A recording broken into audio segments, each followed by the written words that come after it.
বাড়িতে সুন্দর বউ অথবা রিলেশনশিপে থাকার পরেও আজকাল ছেলেরা ফেসবুকে এসে যা করে। Hello miss, high hi hello, কি করো, কি গো রিপ্লাই করছো না কেন, ব্যস্ত আছো? হাই হ্যালো হ্যালো, কি হলো এত অ্যাটিটিউড দেখাচ্ছ, রিপ্লাই করছো না যে? তোমার বাড়ি কোথায়, কি করো, তোমার কি বয়ফ্রেন্ড আছে? এ মা, রিপ্লাই কেন করছো না?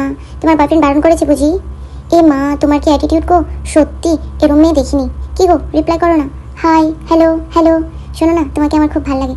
তোমার যে ওই শাড়ি পরাটা ফটোটা, ওয়াও অসাম ছিল। শোনো না, তুমি একটা ব্ল্যাক শাড়ি পরে আমাকে ফটো পাঠাবে।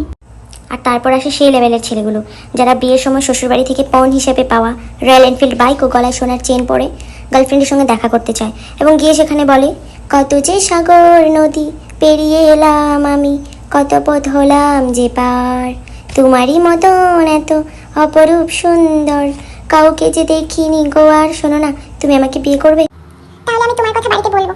কি রে ভাই, কি সমস্যা? দেখতেছিস রিপ্লাই করতেছি না, তারপরে এত হেড্রা এত মেসেজ।